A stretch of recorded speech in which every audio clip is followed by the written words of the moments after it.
India ചരിത്രത്തിൽ നിർണായകമായ ഒരു മുഹൂർത്തത്തിന് സാക്ഷ്യം വഹിച്ച ദിവസമാണിന്ന്. 1698 ഇതേ ദിവസമാണ് കൽക്കത്ത നഗരം ഈസ്റ്റ് ഇന്ത്യാ കമ്പനിക്ക് വിൽക്കപ്പെട്ടത്. സുരേന്ദ്രനാഥ് ബാനർജി എന്ന ദേശീയ നേതാവിന്റെ ജന്മവാർഷിക ദിനവും ഇന്നാണ്. 1633 മുതൽ ബംഗാൾ മേഖലയിൽ വ്യാപാര ശൃംഖല ശക്തമാക്കിയ ഈസ്റ്റ് ഇന്ത്യാ കമ്പനി ഈ മേഖലയിൽ കൂടുതൽ അധികാരങ്ങൾ കൈയടക്കാൻ തുടങ്ങിയ കാലഘട്ടമായിരുന്നു അത്. ജോസിയ ചൈൽഡ് എന്ന ബ്രിട്ടീഷുകാരനായിരുന്നു 1682 ഇംഗ്ലീഷ് ഈസ്റ്റ് ഇന്ത്യാ കമ്പനിയുടെ ലണ്ടനിലെ ഗവർണർ. ബോംബെയുടെ ഗവർണർ ഭരണവും ജോസിയ തന്നെയായിരുന്നു നിർവഹിച്ചിരുന്നത്.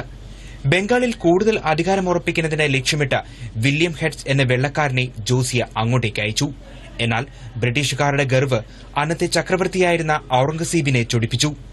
ബ്രിട്ടീഷുകാർ മുന്നോട്ടുവച്ച എല്ലാ ഉടമ്പടികളും ഔറംഗസീബ് തള്ളിക്കളഞ്ഞു. ഇതോടെ യുദ്ധത്തിലൂടെ ബംഗാളിനെ കീഴ്പ്പെടുത്തുകയെന്ന തീരുമാനത്തിലേക്ക് ഈസ്റ്റ് ഇന്ത്യാ കമ്പനി എത്തി. ചിറ്റഗോങ് കീഴടക്കാൻ 1685 12 യുദ്ധക്കപ്പലുകളെ ബ്രിട്ടീഷുകാർ അയച്ചു. എന്നാൽ കാലാവസ്ഥ പ്രതികൂലമായതിനെ തുടർന്ന് കപ്പലുകൾ വഴിതെറ്റി. ചില കപ്പലുകൾ എത്തിയതാകട്ടെ ഹൂഗ്ലി തുറമുഖത്തും. ബ്രിട്ടീഷുകാരുടെ ഈ നീക്കം തിരിച്ചറിഞ്ഞ മുഗളന്മാർ അവരുമായി സന്ധി സംഭാഷണത്തിനൊരുങ്ങി. എന്നാൽ തങ്ങളുടെ പടയൊരുക്കം ശക്തമാക്കുകയാണ് ബ്രിട്ടീഷുകാർ ചെയ്തത്. ഇതോടെ ഔറംഗസീബും പടയൊരുക്കം തുടങ്ങി. ബ്രിട്ടീഷുകാരെ തുരത്തുവാനും അവരുടെ ആസ്തികൾ കണ്ടുകെട്ടുവാനും അദ്ദേഹം ഉത്തരവിട്ടു. 1689 ഒരു വർഷത്തോളം നീണ്ട ചെറുത്തുനിൽപ്പിന് ശേഷം ഇംഗ്ലീഷുകാർ കീഴടങ്ങി. ഇതോടെ മാപ്പപേക്ഷയുമായി ഈസ്റ്റ് ഇന്ത്യാ കമ്പനി അധികൃതർ ഔറംഗസീബിനെ സമീപിച്ചു. അങ്ങനെ ഔറംഗസീബിന്റെ നിർദ്ദേശത്തെ തുടർന്ന് ഈസ്റ്റ് ഇന്ത്യാ കമ്പനി ഹൂഗ്ലിയിലെ തങ്ങളുടെ ഫാക്ടറി 20 മൈൽ അകലെ സുതാ നദിയിലേക്ക് മാറ്റി സ്ഥാപിച്ചു. കാലക്രമേണ ഈ അധിവാസം കാളിഘട്ടയിലേക്കും ഗോവിന്ദപൂരിലേക്കും വ്യാപിച്ചു. പിന്നീട് ഈസ്റ്റ് ഇന്ത്യാ കമ്പനിയുടെ ആസ്ഥാനമായി കാളിഘട്ട മാറി. കാളിഘട്ടയെ കൽക്കട്ടയെന്ന് ബ്രിട്ടീഷുകാർ നാമകരണവും ചെയ്തു. 1698 നവംബർ 10 കാളിഘട്ടയും ഗോവിന്ദപൂരും സുതാനദിയും ഉൾപ്പെടെയുള്ള 3 നഗരങ്ങൾ കമ്പനി വിലയ്ക്ക് വാങ്ങി. 1706 നഗരത്തെ പൂർണ്ണമായും ബ്രിട്ടീഷുകാർ തങ്ങളുടെ ചൊൽപ്പടിയിലാക്കി. കാലക്രമേണ കൊൽക്കത്തയുടെ പൂർണ്ണ അധികാരം ബ്രിട്ടീഷുകാരുടെ കൈവശമെത്തി. 1707 പ്രസിഡൻസി പദവിയിലേക്ക് കൽക്കട്ട ഉയർന്നു. പിന്നീട് ഇതേ കൽക്കട്ട നഗരം തന്നെയാണ് ഇന്ത്യൻ സ്വാതന്ത്ര്യ സമര പ്രക്ഷോഭങ്ങളുടെ പ്രധാന കേന്ദ്രമായി മാറിയത്. ബ്രിട്ടീഷ് ഇന്ത്യയിലെ ആദ്യകാല രാഷ്ട്രീയ നേതാവും ഇന്ത്യൻ നാഷണൽ അസോസിയേഷന്റെ സ്ഥാപക നേതാവുമായ സുരേന്ദ്രനാഥ് ബാനർജിയുടെ ജന്മദിനവും ഇന്നാണ്. ഇന്ത്യൻ ദേശീയതയുടെ പ്രധാന വക്താക്കളിൽ ഒരാളായാണ് അദ്ദേഹത്തെ കണക്കാക്കുന്നത്. പ്രാഥമിക വിദ്യാഭ്യാസം പൂർത്തിയാക്കി സുരേന്ദ്രനാഥ് ബാനർജി ലണ്ടനിലേക്ക് ഉപരിപഠനത്തിനായി പോയി. 1869 ഇന്ത്യൻ സിവിൽ സർവീസസ് പരീക്ഷയിൽ വിജയം നേടുന്ന രണ്ടാമത്തെ ഇന്ത്യക്കാരനായി അദ്ദേഹം മാറി.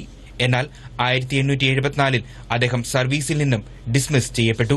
ഒരു ചെറിയ തെറ്റ് ചൂണ്ടിക്കാട്ടിയായിരുന്നു അദ്ദേഹത്തിന്റെ ഡിസ്മിസൽ. എന്നാൽ യഥാർത്ഥ കാരണം താൻ ഇന്ത്യക്കാരനാണെന്ന വേർതിരിവാണെന്ന് അദ്ദേഹം മനസ്സിലാക്കി. 1875 കൊൽക്കത്തയിൽ തിരികെ എത്തിയ സുരേന്ദ്രനാഥ് ബാനർജി തന്റെ രാഷ്ട്രീയ ജീവിതത്തിന് തുടക്കമിട്ടു. ഇന്ത്യൻ നാഷണൽ അസോസിയേഷൻ എന്ന സംഘടനയ്ക്ക് 1876 അദ്ദേഹം തുടക്കം കുറിച്ചു. രാഷ്ട്രീയമായി ഇന്ത്യയെ ഐക്യപ്പെടുത്തുക എന്നതായിരുന്നു ലക്ഷ്യം. നാഷണൽ കോൺഫറൻസിന്റെ ആദ്യ സെഷൻ 1883 ഡിസംബർ 28 മുതൽ 30 വരെയുള്ള ദിവസങ്ങളിൽ കൊൽക്കത്തയിൽ നടന്നു. ഇന്ത്യയുടെ നാനാഭാഗത്തു നിന്നുമുള്ള പ്രതിനിധികൾ ഇതിൽ പങ്കെടുത്തു. 37 വർഷത്തോളം അധ്യാപന രംഗത്തും സജീവമായിരുന്നു സുരേന്ദ്രനാഥ് ബാനർജി. 1878 ബംഗാളിൽ നിന്ന് ഒരു ഇംഗ്ലീഷ് വർത്തമാന പത്രത്തിന് അദ്ദേഹം തുടക്കമിട്ടു. ഇന്ത്യൻ നാഷണൽ കോൺഗ്രസ് രൂപീകരിച്ച 1885 മുതൽ അദ്ദേഹം പാർട്ടിയുടെ പ്രധാന ഭാഗമായി മാറി. 1895 മുതൽ 1902 വരെ ഇന്ത്യൻ നാഷണൽ കോൺഗ്രസിന്റെ അധ്യക്ഷ പദവും അദ്ദേഹം അലങ്കരിച്ചു. ഇംഗ്ലീഷ് ഭാഷയിലുണ്ടായിരുന്ന പ്രാവീണ്യം അദ്ദേഹത്തെ ഒരു മികച്ച വാഗ്മിയും പാർലമെന്റേറിയനുമാക്കി. 1905 ബംഗാൾ വിഭജനത്തിനെതിരെ ശക്തമായ ചെറുത്തുനിൽപ്പ് നടത്തിയതോടെ അദ്ദേഹത്തിന്റെ ഖ്യാതി ഇന്ത്യ മുഴുവൻ വ്യാപിച്ചു.